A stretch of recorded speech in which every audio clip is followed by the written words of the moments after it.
afternoon and welcome to our TV show featuring documentaries revealing the realities behind myths using research and scholarship. I'm your host, Ergün Kırlıkovalı, and I will be with you every Sunday at 4 p.m. Eastern Standard Time. You're welcome to send me your feedback at mythsandrealities.com. Journalist Hans Barth dubbed Lepsius a vest-pocket Torquemada in the book entitled Turk, Defend Yourself, published in Leipzig, 1898, adding that the efforts of those like Lepsius amounted to a crusade. This wonderfully amusing term needs to be explained. Vest pocket means tiny enough to fit into your vest pocket. That's easy. And Torquemada was a Castilian Dominican friar and first Grand Inquisitor in the Spanish Inquisition of the 14th and 15th centuries, persecuting Muslims and Jews in Spain. Owing to his widespread use of torture to extract confessions and advocacy of burning at the stake those deemed guilty, Torquemada's name has become synonymous with cruelty, intolerance, and fanaticism. So, vest pocket Torquemada can be translated as a miniature villain or a tiny monster. Lepsius was born in 1858 in Potsdam, Germany, was a German Protestant missionary and an Orientalist in the sense explained by Edward Said in his 1978 book entitled Orientalism. Orientalist is a term used as a cultural criticism of those Westerners who commonly portray the East, that is the Orient, condescendingly. The peoples of the Orient are those who inhabit Asia, North Africa, and the Middle East.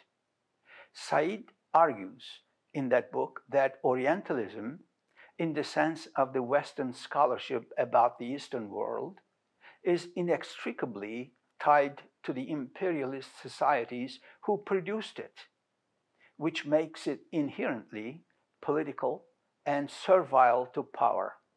Lepsius studied mathematics and philosophy in Munich and received a PhD in 1880. Lepsius was one of the founders and the first chairman of the German Armenian Society. During World War I, he published his work in German, which translates as Report on the Situation of the Armenian People in Turkey, in which he used all insulting terms for Turks and all exalting ones for Armenians, in embellished stories, mostly fed by Ambassador Morgenthau. A second edition, also in German, which translates as The Way to Death of the Armenian People, included an imaginary interview with Enver Pasha, a key leader of the 1908 Young Turk Revolution and the Minister of War for the Ottoman Empire during the World War I. In his novel, The 40 Days of Musa Dagh, the Austrian Jewish author Franz Werfel portrayed Lepsius as a guardian angel of the Armenians. In episode 4, we learned from Werfel's deathbed confessions to his best friend Albert Amato how Werfel was duped by an Armenian bishop into writing that book based on pure falsehoods the Armenian bishop lavishly heaped on Werfel. If Werfel knew what he regretfully found out towards the end of his life, would he write that book? Would he glorify those Armenian lies? Would he call Lepsius a guardian angel?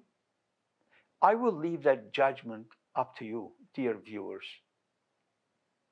Lepsius's wife, Margaret Zeller, came from the internationally known missionary family, and the two met in the Ottoman Jerusalem. Johannes Lepsius House Museum opened in 2011 in Potsdam, Germany, in the house where Lepsius lived from 1908 to 1926, also serves as research center for genocide studies where Orientalists continue to interpret events with total disregard for the other side of the story and create black and white, simplistic, dishonest, and racist historiography. Whereas the plain truth is, most Ottoman Armenians, though not all, chose to take up arms against their own state during a world war, attacked government facilities and personnel, murdered fellow citizens and non-combatant Turks, sabotaged army logistic facilities, joined the invading enemy armies, and more. When the mighty British-French Armada, boasting 500,000 soldiers, descended upon the Dardanelles in the west, and Tsarist Russia invaded Ottoman lands in the east, the Ottoman Armenians, instead of helping the motherland, chose to join the enemies. What did the Armenians expect in return? What would be an acceptable punishment for their supreme treason, if not temporary resettlement or terraset to northern Syria? During such a turbulent time, Lepsius founded the so-called humanitarian relief activities, but only to help Christians. Muslim suffering meant nothing to Lepsius, and he could not care less about the Turkish deaths. To Lepsius, the word human meant Christians only, and not Muslims or Jews, a typical Orientalist. One cannot find a single line about Turkish suffering in Lepsius' papers, housed at the Martin Luther University of Halle-Wittenberg. Doesn't that say a lot about the Orientalism of Lepsius? One of Lepsius' works, Germany and Armenia, 1914-1918, collection of diplomatic documents, is hailed as the main document on the alleged Armenian genocide. If they were so factual, then why did the Armenians not use them to sue for genocide recognition since this work's appearance in 1919?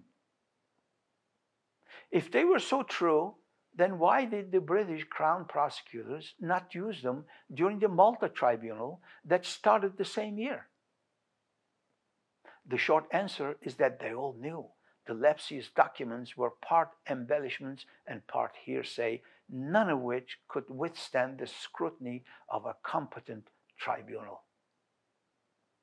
Franz Werfel, the Armenian bishop-deceived writer of the 40 Days of Musada, attributes 2 chapters to the description of Lepsius's alleged negotiations with Enver Pasha, based on Lepsius's book, Germany and Armenia, along with the forged documents of Aram Andonian. If Werfel only knew that the German Protestant missionaries' credibility was not any better than that of the Armenian bishop, as both took liberties with the truth.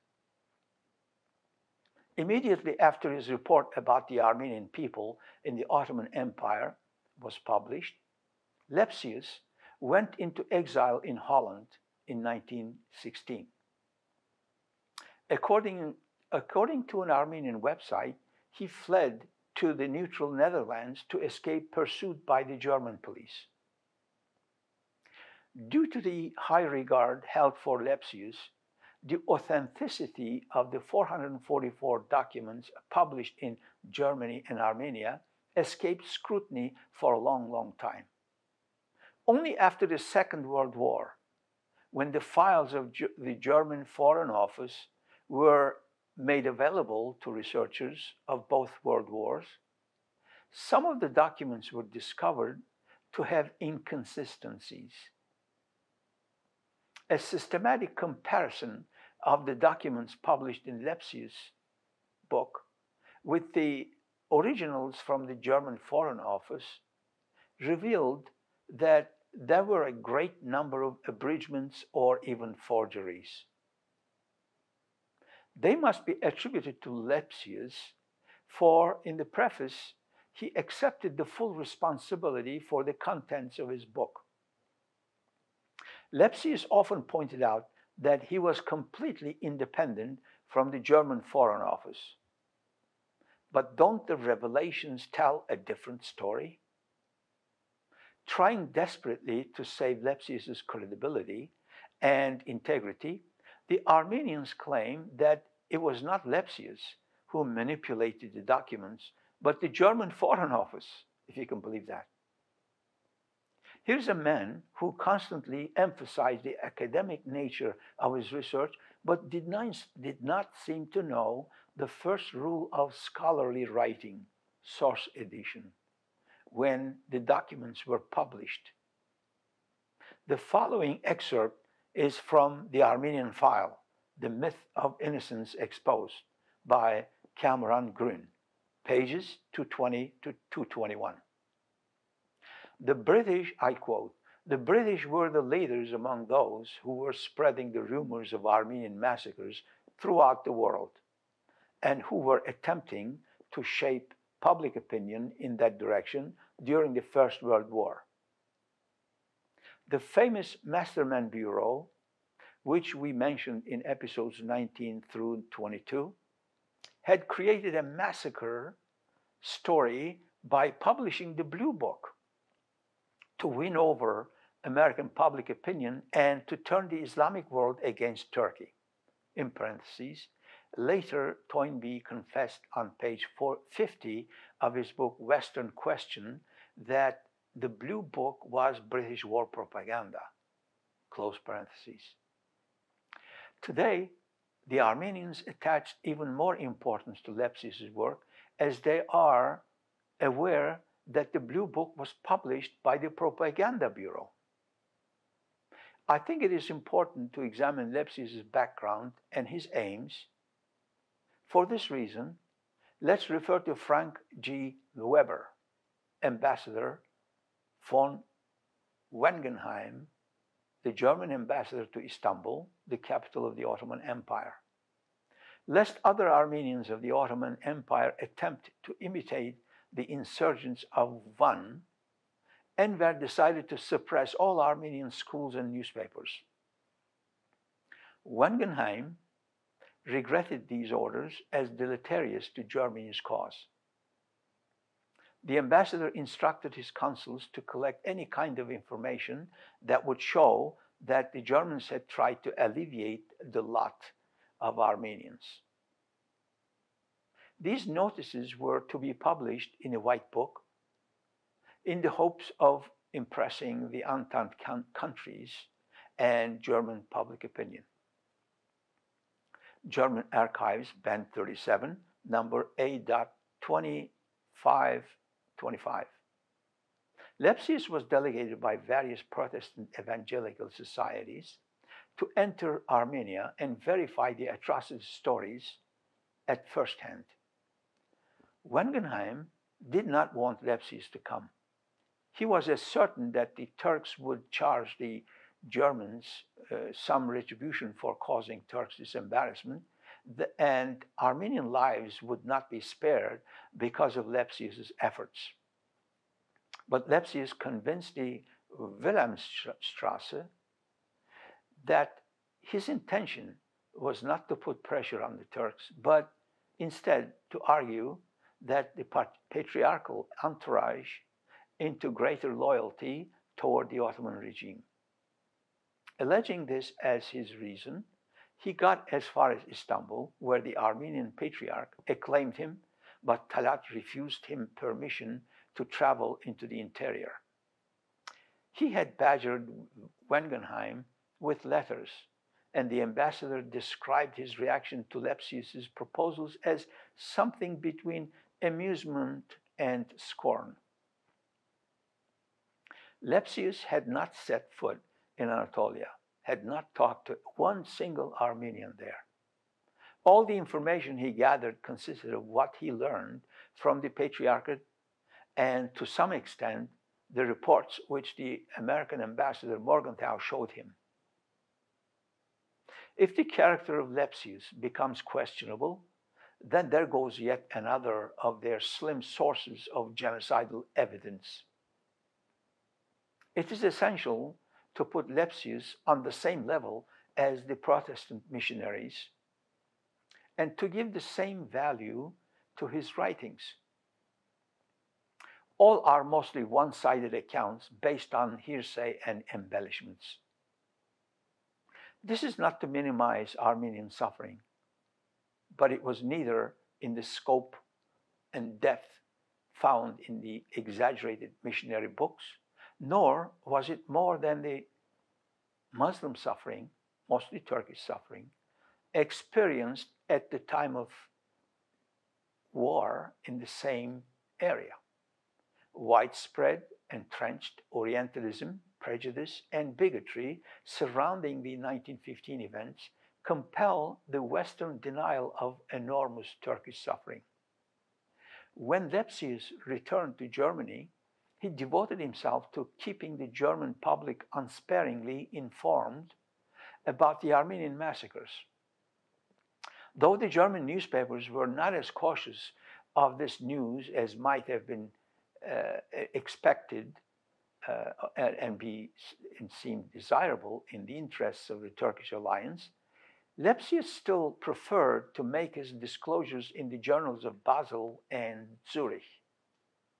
What he wrote was not always up-to-date or unbiased. Much of it came from Armenian informants in the Turkish capital anyway, and a large source, reworked with many variations, was given to him by Ambassador Morgenthau at the time of his visit to Istanbul in July 1915. Morgenthau showed him a collection of American consular reports detailing the atrocities, which themselves were embellishments at best. Lepsius pointed out to the Chancellor that if Germany made herself popular in Turkish Armenia, the Russian Armenians would be more likely to put themselves under German protection after the war. Having decided on a strategy to further German influence among the Armenians of the Caucasus, the Germans searched for ways during the war of being popular in some Armenian circles. They were planning a white book to impress not only the Armenians, but also the Germans and Allied public opinion. No one could be a better instrument than Lepsius, who, in the words of Frank G. Weber, Eagles on the Crescent, pages 150 to 152, was not objective, as his sources of information were the Armenians in Istanbul and Ambassador Morgenthau, more or less one and the same.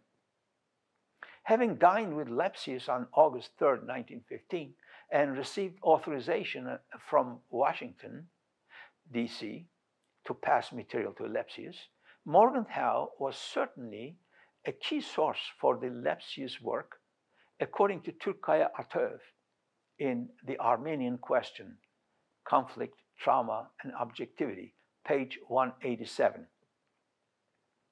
Given the fact that Lepsius spent only a month in the Ottoman capital during the war, and that the number of German missionaries in the interior of Anatolia was relatively small, it is not surprising that much of Lepsius's material on the deportations should have been derived from American Protestant missionary sources.